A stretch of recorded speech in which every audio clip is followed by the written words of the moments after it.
মা, বলছি যে আমি একটু শপিং করতে বেরোচ্ছি।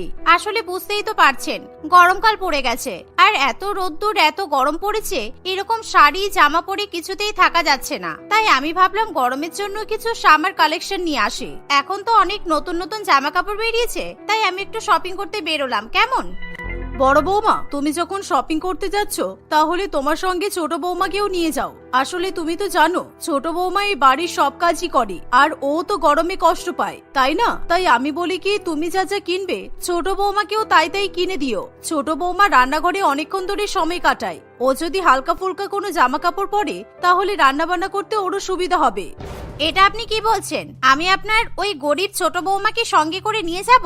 আমাকে ক্ষমা করবেন, আমি ওই গরিব মেয়েটাকে কখনোই সাথে করে নিয়ে যেতে পারবো না। আর তাছাড়া আমি তো গাড়ি নিয়ে যাব, ও যদি আমার গাড়িতে বসে তাহলে ও ভয় পেয়ে যেতে পারে, কারণ আমি খুবই জোরে গাড়ি চালাই। দেখো বড় বৌমা, তুমি কিন্তু এগুলো একদমই ঠিক করছো না। তুমি ধনী বলে এরকম করে বলবে? হ্যাঁ জানি আমি ছোট বৌমা খুবই গরিব, ও গরিব ঘরের মেয়ে, কিন্তু দেখো আমি তোমাদের দুজনকেই দেখে শুনে নিয়ে এসেছি। আসলে আমি তো জানতাম না যে বিয়ের পর তোমরা এরকম করবে। যদি জানতাম তাহলে তোমাকে এই বাড়িতে কখনোই নিয়ে আসতাম না। আমি দুটো গরিব পরিবারের বৌমাই নিয়ে আসতাম, তাহলে অন্তত একে অপরের কষ্টটা বুঝতে পারতো। দেখুন মা, এসব কথা শোনার মতো এখন আমার কাছে সময় নেই। আমি এখন যাচ্ছি, আমার লেট হয়ে যাবে। আমি যদি দেরি করে যাই তাহলে ভালো ভালো জিনিসগুলো হাতছাড়া হয়ে যাবে। এই বলে কল্পনা সেখান থেকে চলে যায়। কল্পনা ধনী পরিবারের মেয়ে হওয়ায় তার অহংকারের শেষ নেই। সে তার ছোট যাকে অপমান করত, এমনকি মাঝে মাঝে শাশুড়ি মাকেও ছাড়তো না। সে সবসময় যাকে হোক না কেন তাকেই কথা শোনাতো, সে কাউকে কখনো ছেড়ে কথা বলতো না। সেদিনও তাদের শাশুড়ি মা ছোট বৌমা মোনালিসাকে সাথে করে নিয়ে যাওয়ার কথা বলে, কিন্তু কল্পনা কখনোই মোনালিসাকে সঙ্গে করে কোথাও নিয়ে যেতে চায় না। সেদিন কল্পনা শপিং করতে গিয়ে অনেক অনেক টাকা জামা কাপড় কেনে। সে সুন্দর ছোট ছোট টপ এবং বাড়িতে পরে থাকার জন্য কিছু হাফ প্যান্টও কেনে। এভাবে অনেক অনেক টাকা ব্যয় করে কল্পনা বাড়ি ফিরে আসে। কি গো, আজকে তুমি আমার খোকার কত টাকা নষ্ট করে বাড়ি এলে? দেখুন মা, ওটা আমার স্বামী, আর আমার স্বামী এত এত টাকা রোজগার করছে, আর তা থেকে আমি কিছু টাকা খরচা করে শপিং করেছি বলে আপনি কথা শোনানো শুরু করে দেবেন? এটা কিন্তু একদমই ঠিক নয়। দেখো, আমি তোমাকে কথা শোনাচ্ছি না, আমি তো জিজ্ঞাসা করলাম। আর তাছাড়া আমার ছেলে এত কষ্ট করে রোজগার করছে, তুমি যদি সেই টাকাগুলো উড়িয়ে দাও তাহলে তো আমার কষ্ট হবে, তাই না?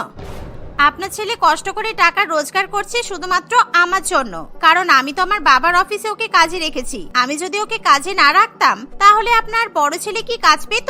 এটা আপনি ভুলে যাচ্ছেন যে আপনার ছেলে কোথায় কাজ করছে। আমি যদি বাবাকে বলি তাহলে কিন্তু বাবা আপনার ছেলেকে কাজ থেকেই তাড়িয়ে দেবে, আর আমি জানি না তখন কি হবে। দেখো বড় বৌমা, তুমি কেন এরকম করছো? কই, ছোট বৌমা তো একবারও এরকম করে না, তাহলে তুমি কেন এরকম করো? সারাদিন শুধু তোমার চিন্তায় আমার মাথায় ঘুরপাক খেতে থাকে। আচ্ছা এসব এখন বাদ দাও, ছোট বৌমার জন্য কিছু নিয়ে এসেছো? আপনার ছোট বৌমার জন্য আমি কেন কিছু নিয়ে আসতে যাব? আমার কি আর খেয়ে দিয়ে কাজ নেই? কেন, আপনার ছোট ছেলে কি আপনার ছোট বৌমাকে কিছু কিনে দেয় না? ও আচ্ছা, তাহলে তুমি শুধু নিজের জন্যই শপিং করেছো? ঠিক আছে, খুব ভালো কথা। এই বলে সুরভি দেবী রাগ করে সেখান থেকে চলে যায়। এভাবেই সুরভি দেবী সবসময় তার ধনী বড় বৌমার উপর রেগে থাকতো। অন্যদিকে তার ছোট বৌমা মোনালিসা গরিব হওয়ায় তার কোনো অহংকার ছিল না। সে সবসময় তার শাশুড়ি মাকে সম্মান করত। এভাবেই দেখতে দেখতে কিছুদিন কাটে। একদিন সুরভি দেবী তার দুই ছেলে এবং দুই বৌমাকে ডেকে বলে, বড় খোকা, ছোট খোকা, তোরা তো সবসময় কাজ নিয়ে ব্যস্ত।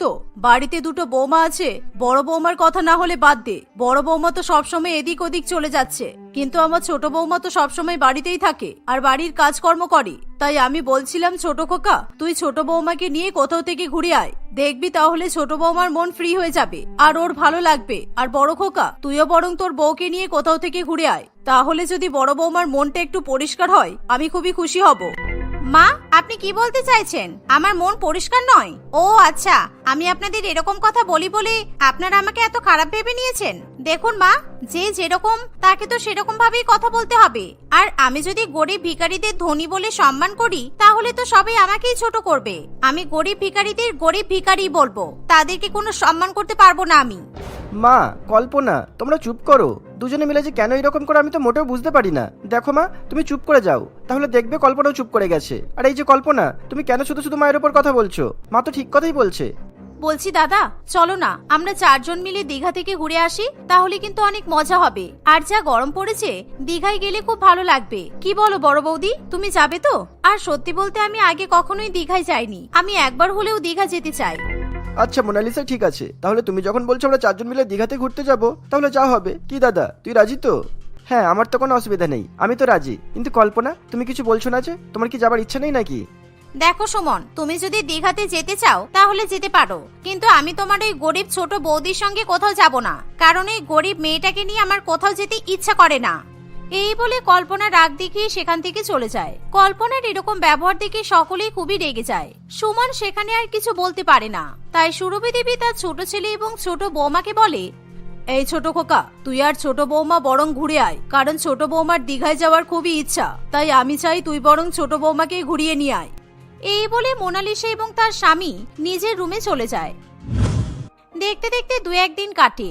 2 দিন পর মোনালিসা এবং তার স্বামী মদন দীঘায় ঘুরতে যাওয়ার জন্য বেরিয়ে পড়ে।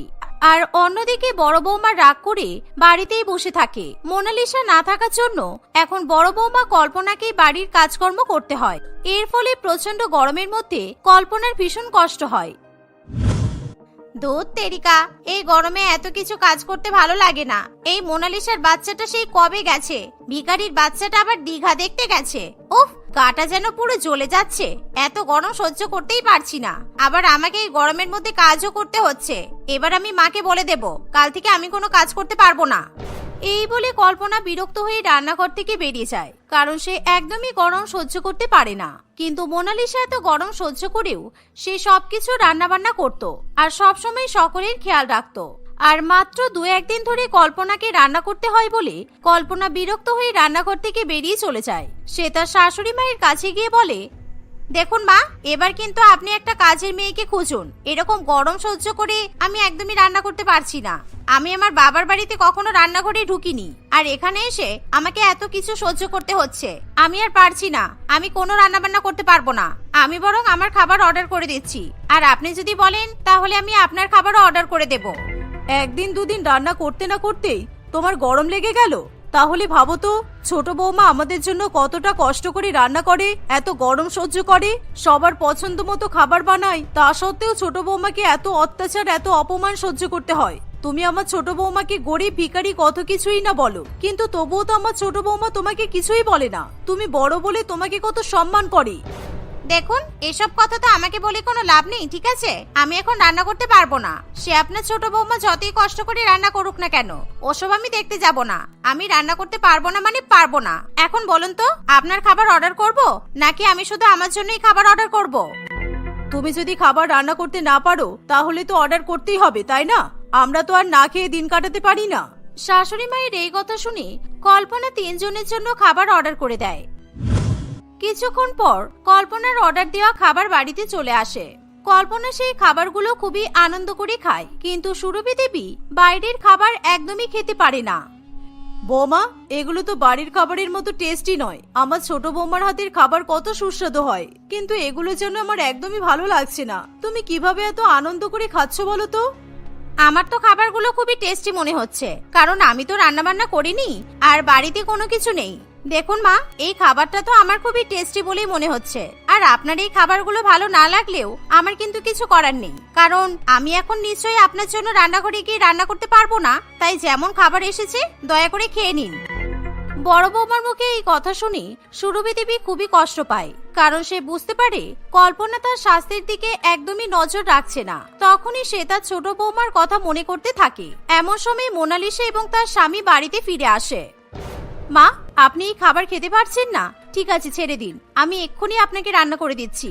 আপনি একটু অপেক্ষা করুন। কিন্তু তুমি এইমাত্র এক জায়গা থেকে আসলে, তুমি তো অনেক ক্লান্ত। এখন আমি এই খাবারটা খেয়ে নিচ্ছি, রাত্রিবেলা তুমি রান্না করো, কেমন? না না মা, এই খাবারটা তো আপনার কেমন একটা লাগছে, তাই না? আমি বুঝতে পারছি নিশ্চয়ই আপনি একদমই খেতে পারছেন না। দেখুন, জোর করে তো কোনো লাভ নেই। যদি আপনার স্বাস্থ্যের কোনো ক্ষতি হয় তখন কি হবে বলুন তো? ছোট বৌমার মুখে এমন কথা শুনি শাশুড়ি মায়ের চোখে জল চলে আসে। দেখেছো বড় বৌমা, দেখ বড় খোকা, তোর এই ধনী বউয়ের থেকে আমার গরিব বৌমা কিন্তু অনেক ভালো। তোর ধনী বউ আমার তো কোনো সেবা যত্নই করে না, কিন্তু আমার গরিব বৌমা দীঘা থেকে আসার সঙ্গে সঙ্গেই আমার স্বাস্থ্যের কথা ভাবা শুরু করে দিয়েছে। বড় বৌমা, তুমি যতই ধনী হও না কেন, তুমি কিন্তু কখনো ভালো বৌমা হতে পারবে না। তুমি এত শিক্ষিত হয়েও তোমার মধ্যে একটা সাধারণ জ্ঞান নেই। আর আমার গরিব বৌমাকে দেখো, সামান্য স্কুলের গণ্ডি পেরিয়েছে, তাও আমার গরিব বৌমার মধ্যে যথেষ্ট বুদ্ধি আছে, যেগুলো তোমার মধ্যে নেই। এ কি কল্পনা, মা এসব কি কথা বলছে? তাহলে তুমি কি সত্যি মায়ের কোনো দেখাশোনা করো না? মা, তুমি যদি বলো যে কল্পনাকে বাড়ি থেকে বের করে দে, তাহলে আমি এক্ষুনি কল্পনাকে এই বাড়ি থেকে বের করে দেবো। কেননা যে আমার মায়ের সেবা যত্ন করে না, তার এই বাড়িতে থাকার কোনো প্রয়োজন নেই। সুমনের এই কথা শুনে কল্পনা নিজের ভুল বুঝতে পারে। মা, দয়া করে আমাকে ক্ষমা করে দিন, আমি আর কখনো আপনার সঙ্গে এরকম ব্যবহার করব না। আর মোনালিসা, তুমিও আমাকে ক্ষমা করে দাও, তুমি তো আমার ছোট বোনের মতো। আজকে থেকে আমি তোমাকে ছোট বোনের মতোই দেখবো, আর আমি তোমাকে কখনোই অপমান করব না। গরিব ভিখারি বলে আমি তোমাকে অনেক অপমান করেছি, তুমি চাইলে আমাকে যা ইচ্ছে শাস্তি দিতে পারো। না না দিদি, এ তুমি কি বলছো? তুমি তোমার নিজের ভুলটা বুঝতে পেরেছো, এটাই অনেক। এভাবে সেদিনের পর থেকে ধনী বৌমা কল্পনা কখনোই তার গরিব ছোট যাকে অপমান করে না। তারা একসঙ্গে হাসি খুশিতে দিন কাটাতে থাকে।